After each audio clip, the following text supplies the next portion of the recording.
Welcome to MLG Diamond Life, and thanks for joining us again. Be sure to like and subscribe, and also comment, share, tell us your thoughts. Today, we're just going to have a quick update on what we're seeing in some of the Caribbean markets, and also the end of an era. It is the end of the age of remittances. It's a wrap. Remittances are when people go abroad and they work. They settle in another country, more advanced country normally, and they send money home to support family members who didn't make the trip, or aged relatives, or other family members in general. At times, that could represent a significant portion of the income earned in the new country, and they're sending that home every week, every month, every pay period, usually at least monthly.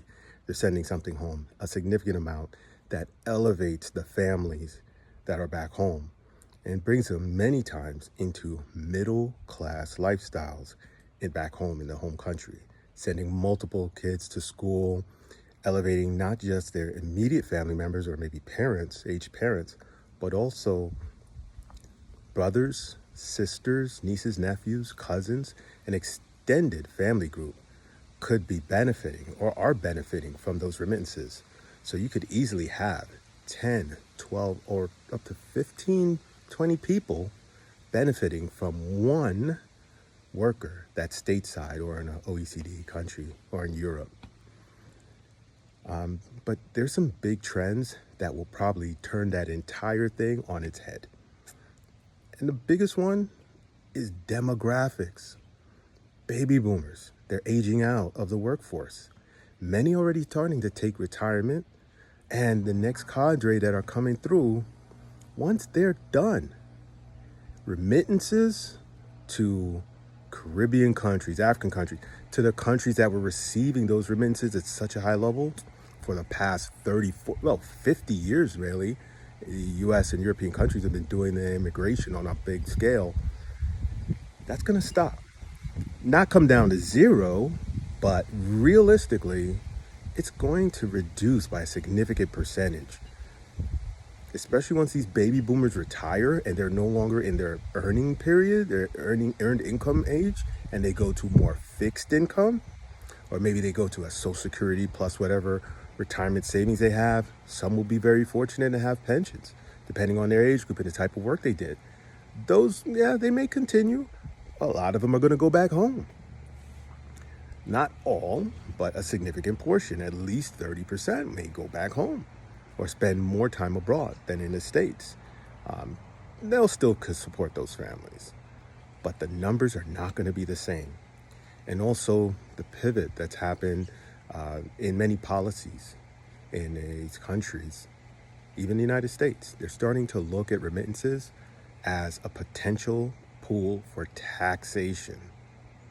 They're raising fees. They're already fees and processing fees that the banks have to pay to do the remittances.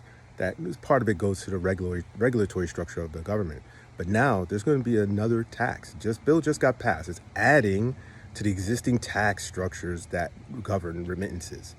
All those things are going to be impacting the flow of funds and the quantities received by the families for those who send remittances back home.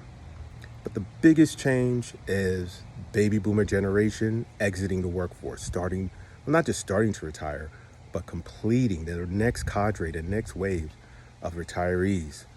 Literally over the next 5 to 7 years, we could see that last wave of the baby boomer generation doing retirement stuff, and they enter retirement, the remittances they're sending back home will reduce.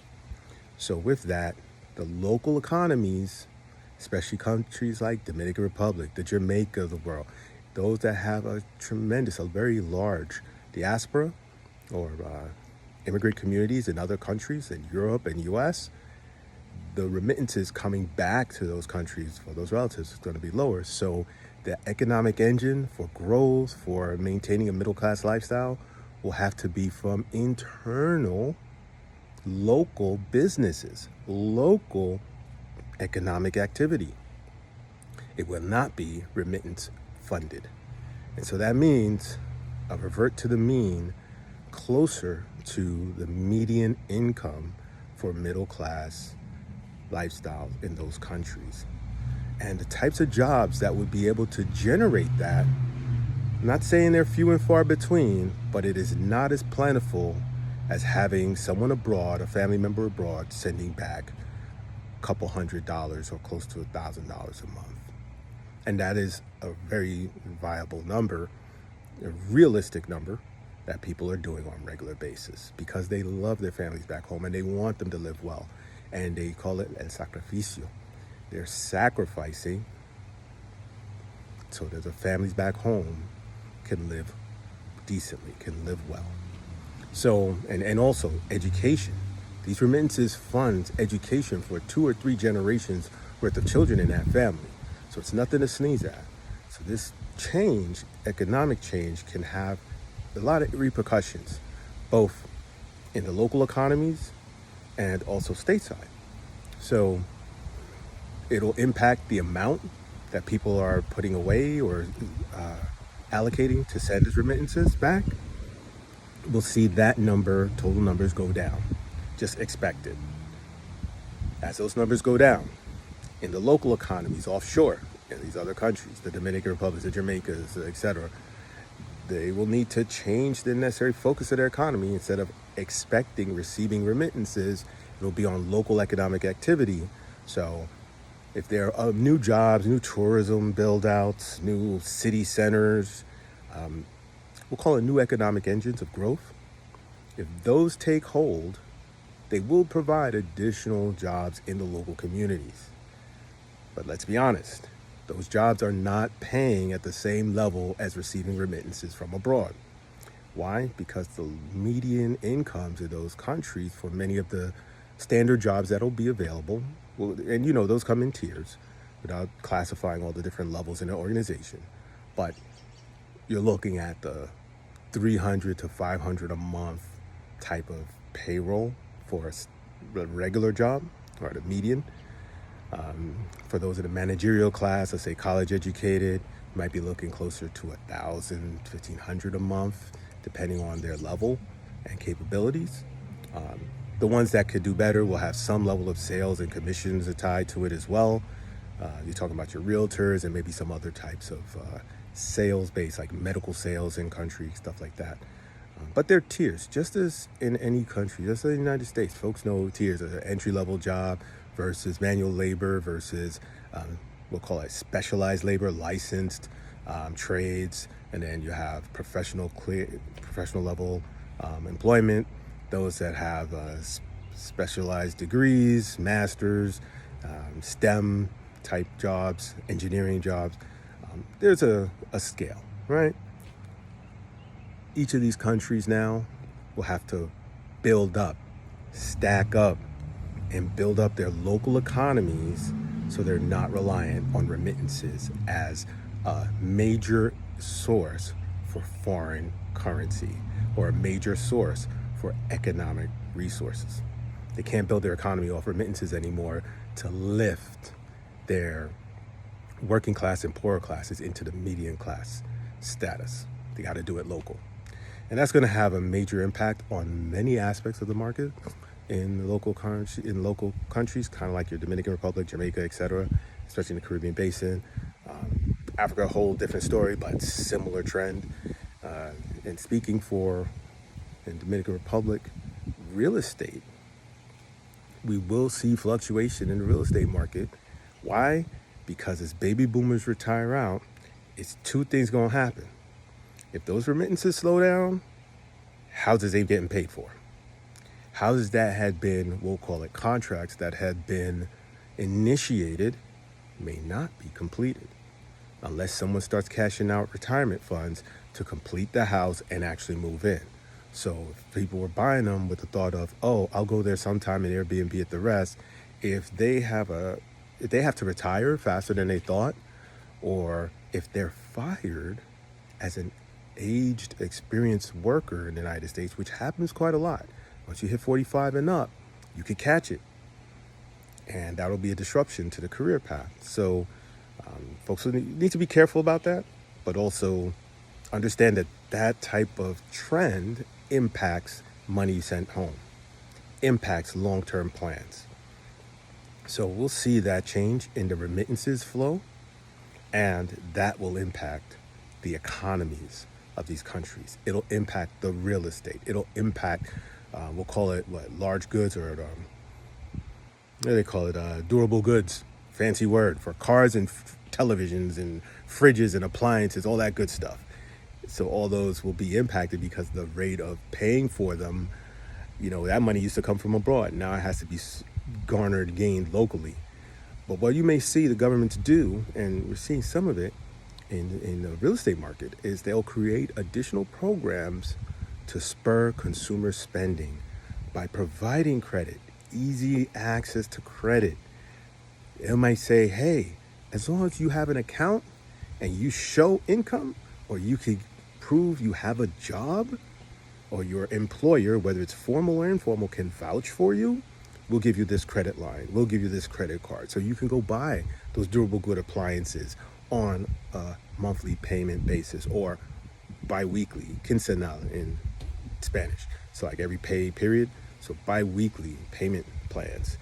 And they'll make it, I don't say easy, but they'll make it affordable for people to enter, establish credit, and leverage the credit to make the purchases rather than relying on remittances. And that is a policy change that you'll see some of these governments do. But that in itself will also boost their economy. It'll boost the financial sector. It'll also boost the ability for people to be consumers. And so you may see local spending go up. You may see other increases in the economic numbers. But just know there's a very big difference between having a debt to buy stuff and receiving cash, receiving foreign currency, converting it to buy stuff. So you'll see those trends. So real estate will it'll soften. Not going to say it's going to crash or anything like that. It'll soften, and there might be some peaks and valleys, but it's going to go like this. So you like the little graphic. If I had the graphic there, it's gonna be trending down, but it's not going to be a smooth slide. There's going to be peaks and valleys along the way, but it's going down. The other side, until we have some other new economic growth event, for the next 3 to 5, you can see it tapering off.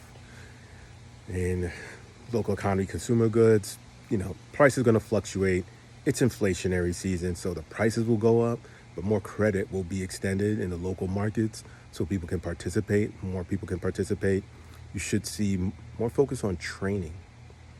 Government may have new programs to train more folks, or focus on multilingual education to attract more tourists and more foreigners to stay longer in the country, because they'll have people who are knowledgeable and can speak those foreign languages to service foreigners. So example, Dominican Republic, you'll see more people dealing in French, German.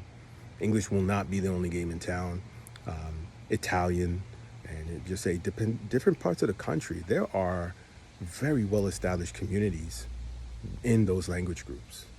So like Italians in La Romana, French, Swiss people, Punta Cana, a lot of Mexican companies in Punta Cana also. A lot of them run those resorts, so they're not all American owned, very few actually. So seeing those things, understanding these changes in the economy, we're going to see these come in fits and starts, but the trend will be clear that the transition away from a remittance-based economy to capture foreign currency flows will turn more toward tourism, long-term stays, attracting retirees to take up residence in Dominican Republic and other Caribbean islands. And by doing that, they'll capture another way of capturing foreign currency flows for those who have built up assets over their working years and are retiring. And also locally, they'll expand credit for locals. And if large companies really take a significant stake and build up more job opportunities, you'll see the economy continue to grow. But let's be realistic. They're not going to pay at the same level that a middle class, upper class job is going to pay stateside, United States. No, they're going to pay at the local rates, which are significantly lower, but can still afford access to credit to maintain a good standard of living, middle class lifestyle. So all that it's in the mix, and you'll see that play out. And as you visit these countries and you see how things are building out and developing, it's for a real reason. They have to transition off remittances. They got to wean off the tit. The game is up. It's a wrap. So as baby boomers age out of the workforce and retire, remittances are going down.